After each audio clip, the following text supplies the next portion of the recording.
Reflexión, Evangelio, sábado 21 de septiembre de 2019, Mateo 9, de 9 al 13. En aquel tiempo vio Jesús al pasar a un hombre llamado Mateo, sentado al mostrador de impuestos, y le dijo: sígueme. Él se levantó y lo siguió. Bueno, esta primera parte de esta pericopa, que también es bastante corta, pues nos evoca, porque estamos celebrando hoy al apóstol y evangelista San Mateo. Pues ahí hay unas controversias ya en el tema exegético, porque no todos están de acuerdo en que el mismo Mateo que escribió el Evangelio sea el mismo Mateo que es el apóstol.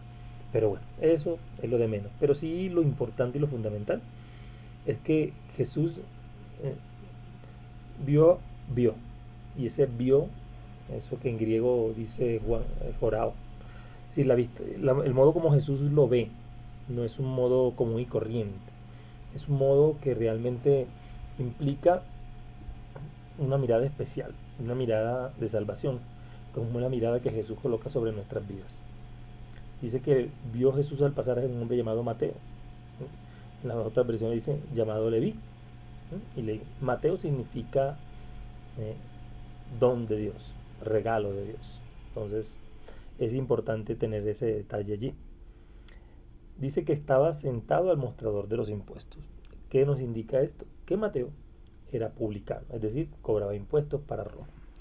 Y eso trae una connotación tremenda, porque realmente los publicanos eran tenidos por pecadores, independientemente de si eran judíos o eran romanos. Más aún, la mayoría de los publicanos eran judíos al servicio de los romanos. Y por eso no los aceptaban, no les permitían que realmente ellos pudieran ser parte del pueblo, porque pues, eran considerados como paganos por su oficio. Más aún porque algunos pues se aprovechaban, como es el caso de Saqueo, cuando dice que le devolverá 4 veces a las personas que pues les ha robado. O sea, reconoce que ellos roban. Y realmente Mateo pues obviamente representa a este publicano que, al que Jesús llama, porque Jesús dice que lo vio sentado en el mostrador de los impuestos y le dijo: sígueme. Ese sígueme, que realmente Jesús lo dice a personas determinadas y puntuales, también nos lo está diciendo ya a nosotros: sígueme. Y ese seguir a Jesús tiene las implicaciones de un camino en el cual el discípulo, detrás de su maestro, en pos de él, aprende lo que realmente él quiere enseñarles, lo que él quiere mostrarnos. Y Jesús ha venido a través de los evangelios, a través del evangelio de Mateo, de Marcos, de Lucas, de Juan, enseñando a los discípulos realmente lo que el Padre Dios quiere y espera de cada uno de nosotros. Dice que él se levantó y lo siguió. Ya el hecho de levantarse no solo es el hecho de aceptar la misión, el llamado, sino que también ese levantarse implica que Mateo fue vuelto a la vida.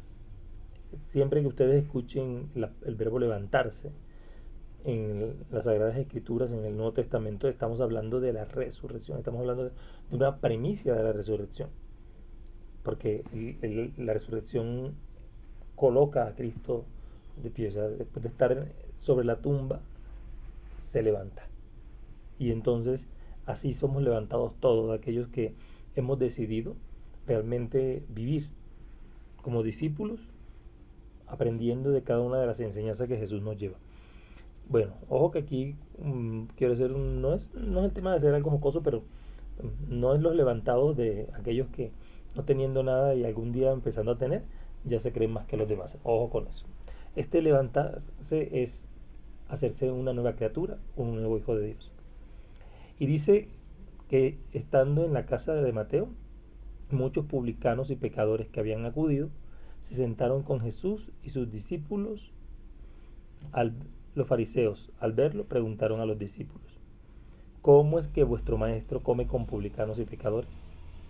Es decir, pasan de la mesa del mostrador de los impuestos a la casa de Mateo. Es decir, Jesús es invitado a compartir la mesa, a compartir y a conocer pues, la casa donde vive Mateo.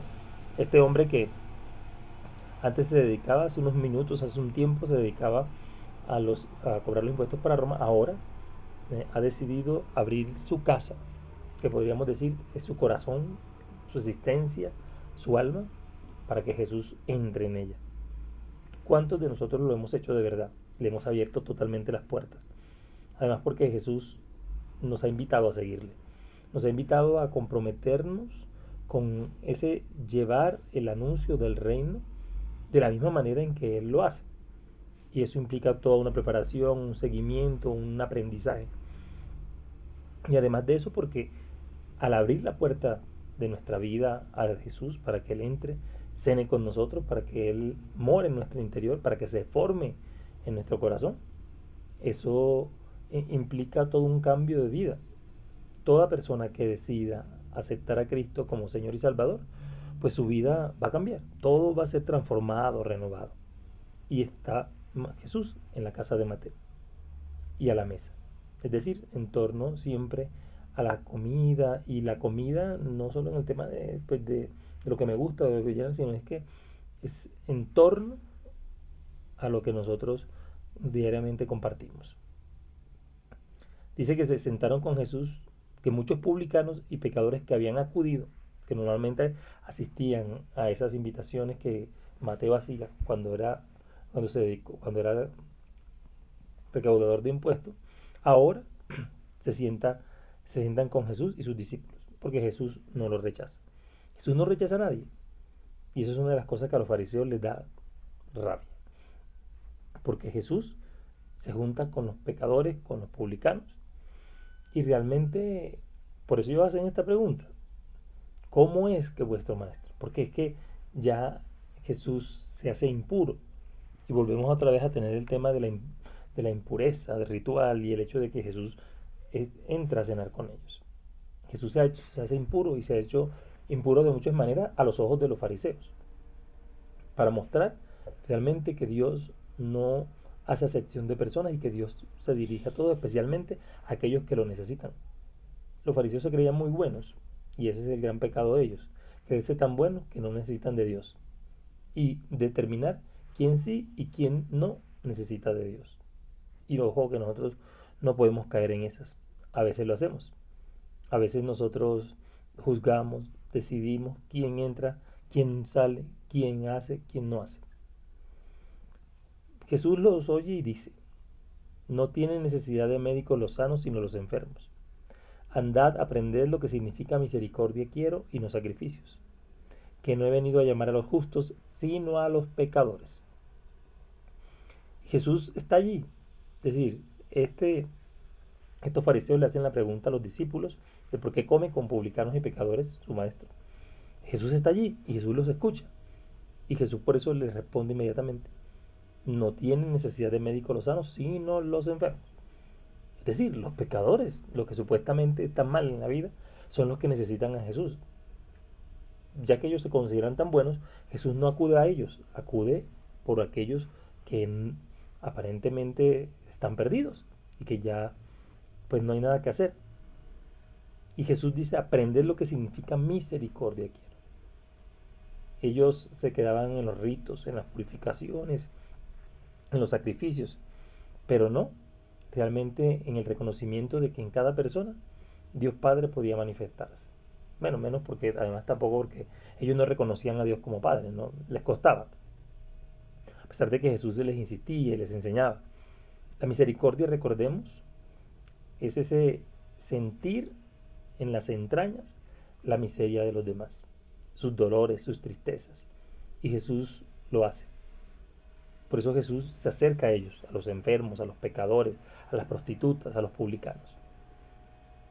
Jesús, y no es que Jesús no se acerque a los fariseos, porque Él se acerca a los fariseos. Ahí están y Él está también allí. Pero lo de siempre, Jesús está esperando que por la palabra ellos se conviertan y decidan creerle a Jesús y aceptar las enseñanzas. Ojo que no nos pase como a los fariseos, que nos creamos tan buenos que no necesitamos ya de Dios y nos tomemos el trabajo de señalar. Que el Señor nos permita a nosotros desarrollar esa misericordia divina que hay también en nuestro interior, porque Dios está presente en nuestra vida. Y tenemos que entender que Jesús nos viene a llamar a los pecadores y no a los justos. Y realmente alguien justo no es que lo podamos encontrar a la vuelta de la esquina. De 1.000, 1.000.000. De 1.000, uno. Entonces, qué bueno que nosotros le pidamos al Señor que nos ayude a primero reconocer nuestro pecado. Y reconociendo nuestro pecado, escuchemos la voz del Señor que nos dice sígueme. Y que ese seguimiento lo realicemos de corazón. Y así podamos también llevarle a otros ese mensaje. Y hacerles entender a la humanidad que Jesús no viene por los que están sanos, sino por los que están enfermos. A los que están sanos también los ama, pero viene especialmente por los que están enfermos. ¿Quiénes están enfermos en tu familia, en tu casa, a tu alrededor? Pues el Señor te invita a que vayas hacia ellos y les comuniques la misericordia, el amor profundo que Él siente por ti y por mí. Bendiciones en Jesús y María. Soy Javier Castañeda, seminarista audista de la provincia Minuto de Dios.